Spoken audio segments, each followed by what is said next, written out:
Olá, turma! Vamos então responder as dúvidas sobre a Lei 8080. E teve algumas perguntas que não foram específicas sobre a lei, algumas perguntas muito abertas, muito abrangentes, e algumas que, na verdade, quem está acompanhando as aulas não precisaria nem ser feita a pergunta, tá certo? Com todo respeito.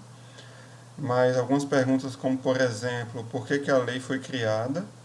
Acho que isso a gente já vem respondendo à medida que a gente tem avançando nas aulas.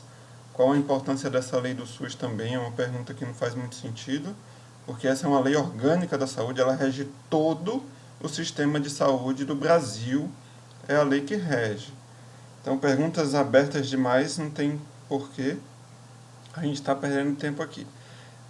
Outra pergunta também que eu não vou responder, com todo respeito à acadêmica que fez, mas explique melhor sobre o artigo 15. O artigo 15 é enorme. Então, você não entendeu nada do artigo 15? Ou o que é que dentro do artigo 15 você não entendeu? Então, a gente vai partir do princípio de que as pessoas que realmente leram e tiveram dúvidas daquilo que estavam lendo vão ter suas perguntas contempladas, tá bom? Então, 3 alunos fizeram uma pergunta nesse sentido aqui da iniciativa privada. É uma pergunta que sempre surge e é interessante realmente falar sobre ela. Como a iniciativa privada pode participar do SUS? Então, na Lei 8080, artigo 4º, parágrafo 2º, a iniciativa privada poderá participar do Sistema Único de Saúde em caráter complementar. O que significa dizer em caráter complementar? O Sistema Único de Saúde oferta serviços. Cada município tem os seus serviços ofertados. Se dentro de um determinado município a oferta não supre a demanda, você tem uma demanda, por exemplo, de uma tomografia computadorizada. Você tem maior demanda do que oferta. Então, o SUS, por não conseguir suprir a demanda, ele vai complementar essa oferta contratando o serviço da iniciativa privada.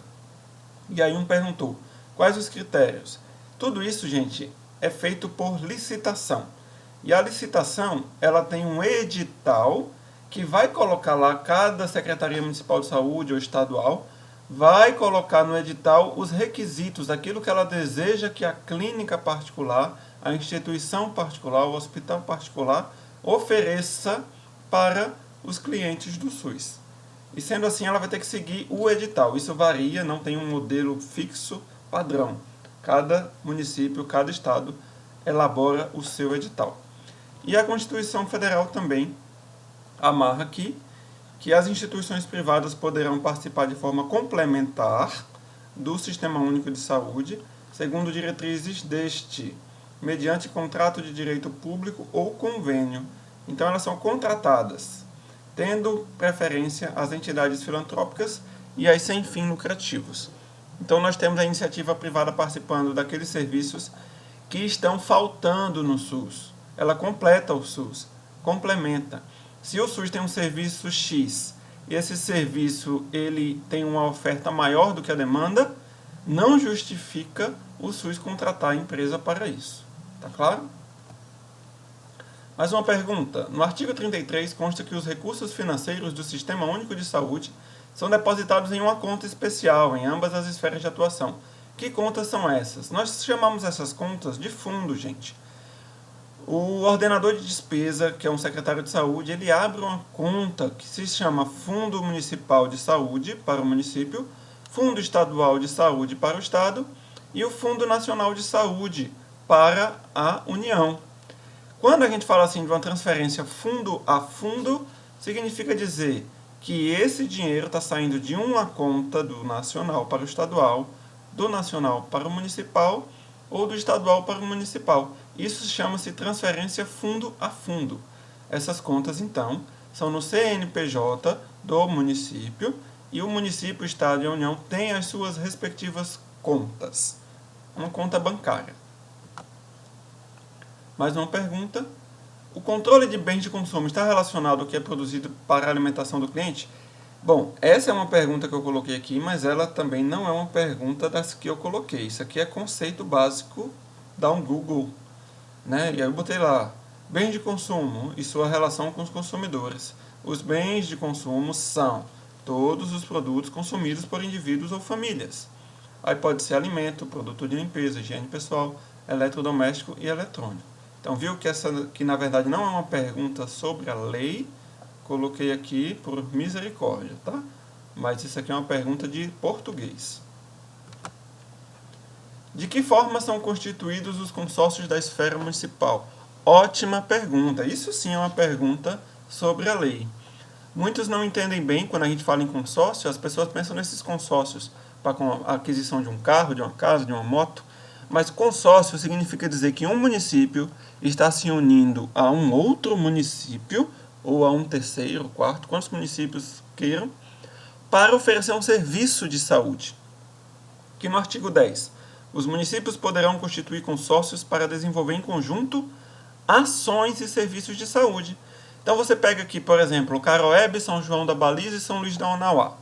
Eles gostariam de oferecer um serviço de tomografia computadorizada, mas não tem recurso para oferecer isso para os seus munícipes.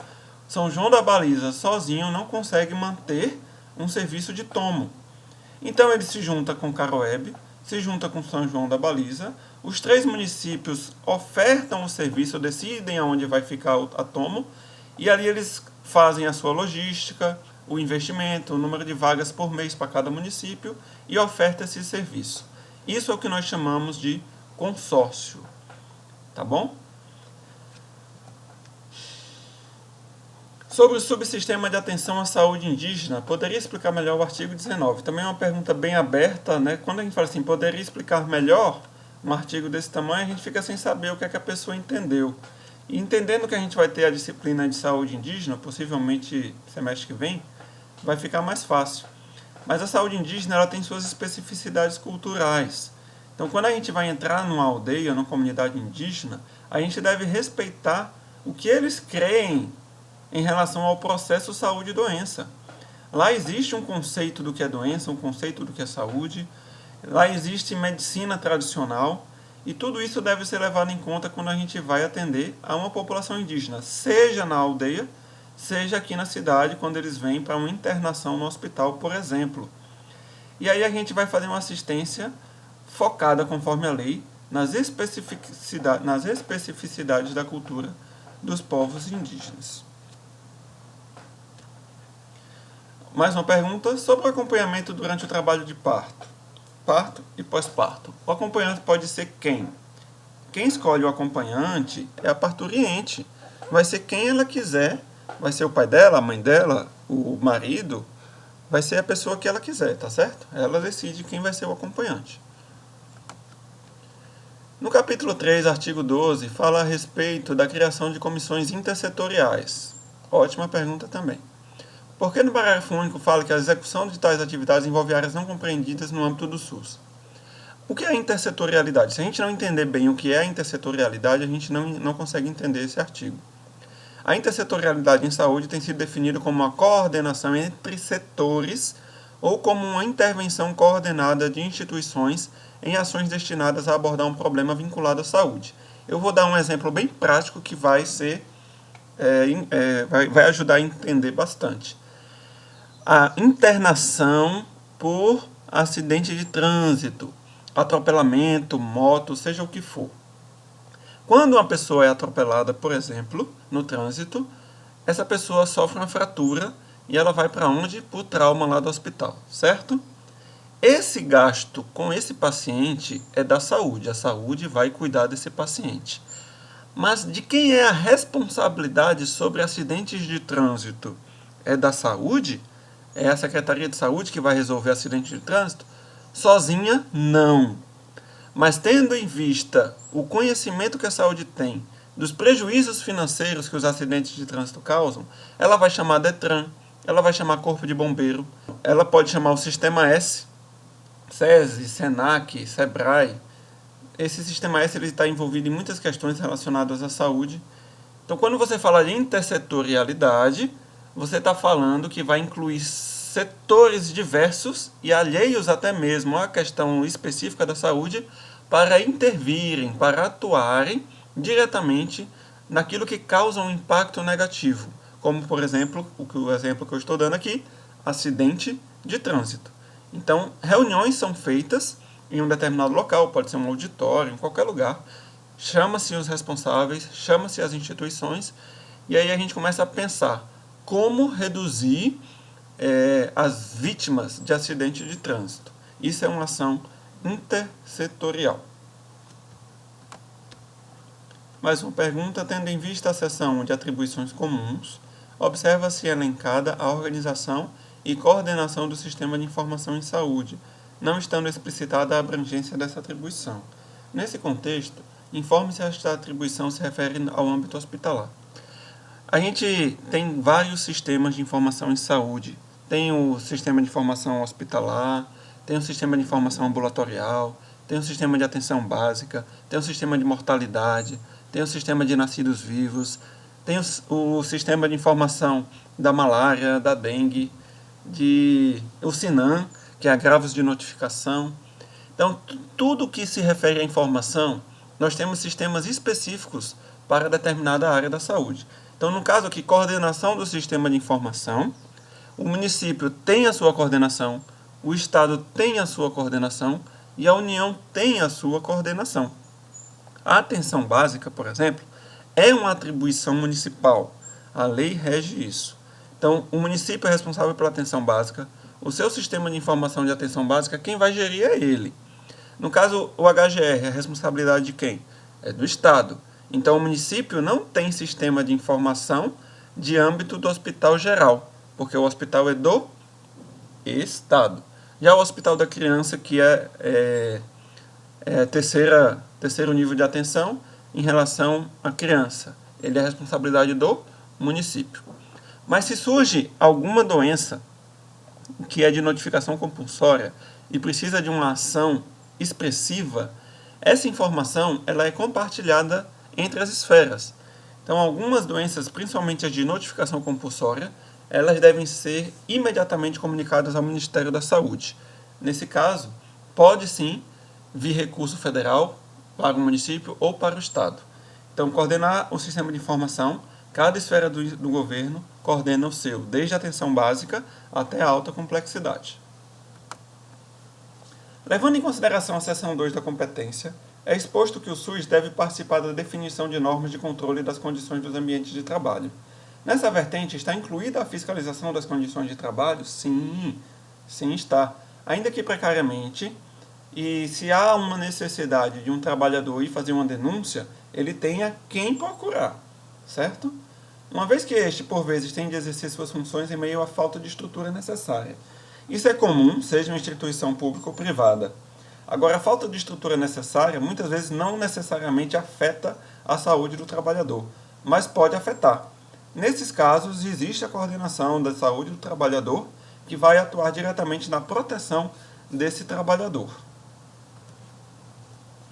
No capítulo 2, que trata da gestão financeira, é exposto que na esfera federal, o Ministério da Saúde administra os recursos financeiros repassados a Estado e município. E no caso de malversão, desvio ou não aplicação dos recursos, este deve aplicar as medidas necessárias. Quais seriam essas medidas? Isso vai desde corte de recurso, isso vai desde suspensão de recurso, de advertência, de prestação de contas, até cadeia, certo? Então, algumas dessas áreas aí não competem especificamente à saúde, mas à segurança pública. Aí é por isso que entra a Polícia Federal, toda essa questão que a gente vê na mídia, e muitas vezes, de gente sendo presa por desvio, por malversão de recurso. Isso tem as suas consequências.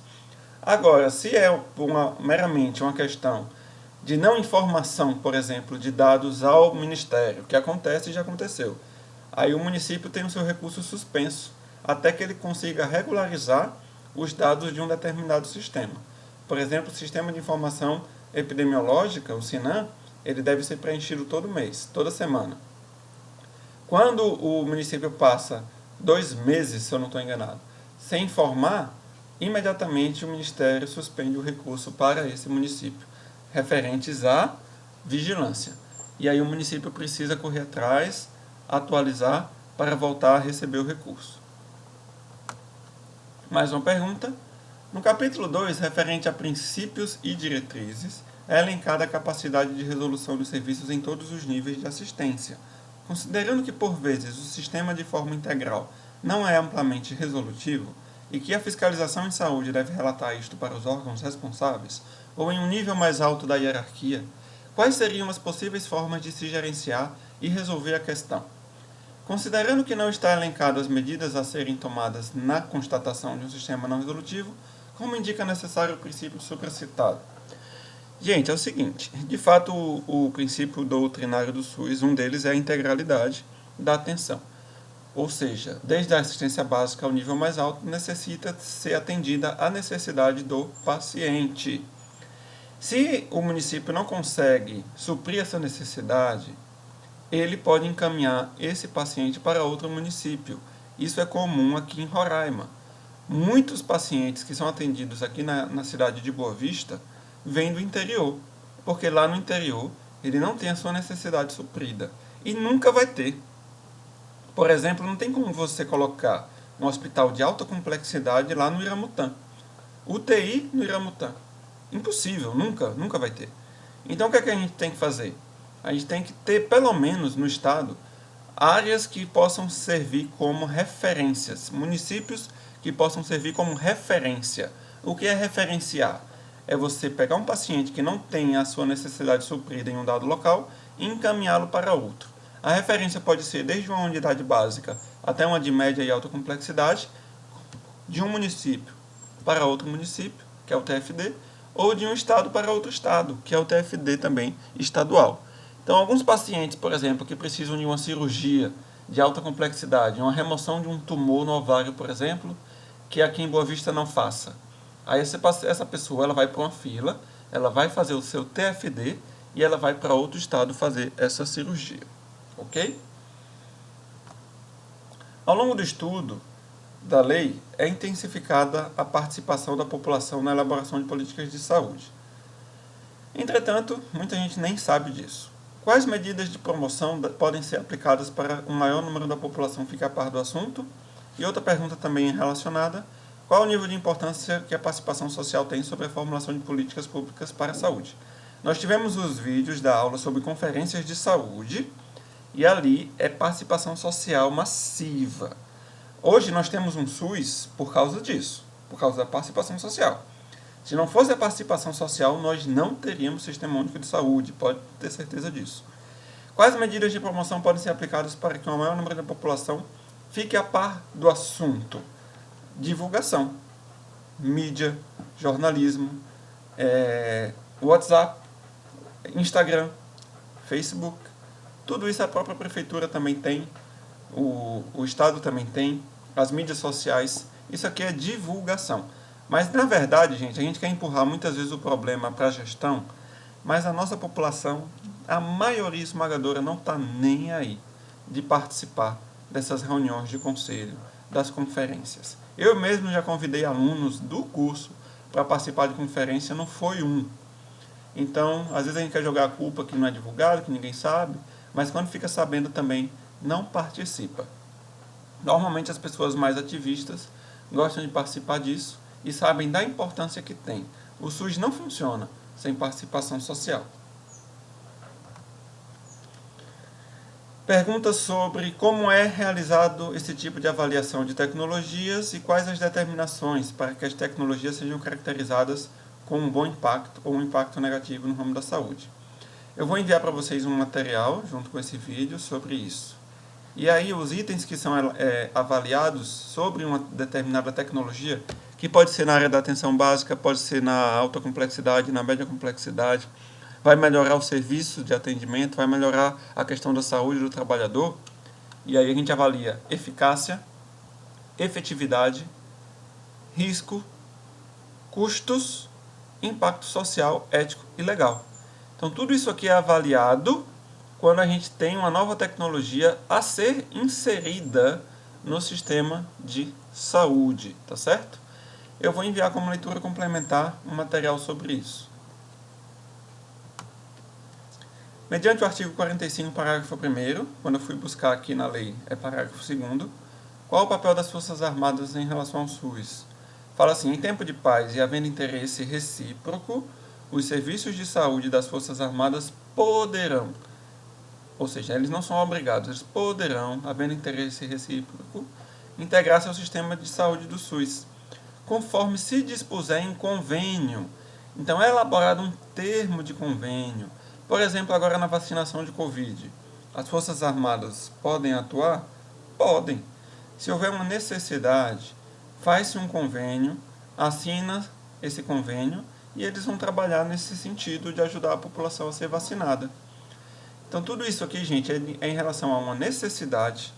A demanda que aparece é maior do que o sistema de saúde do SUS pode suprir. E as Forças Armadas podem suprir essa demanda. Então, a partir de um interesse recíproco, as Forças Armadas vão atuar nesse âmbito. Aqui em Roraima, por exemplo, tem a chamada saúde itinerante. Em algumas situações, essa saúde itinerante, que ela vai nos municípios fazer mutirões, o Exército foi chamado para ajudar. E eles foram ajudar como? Eles armavam tendas e preparavam um arraial praticamente de atendimento à saúde no interior. E algumas vezes médicos do próprio Exército também atuavam fazendo atendimento junto com os médicos do SUS. E é assim que funciona.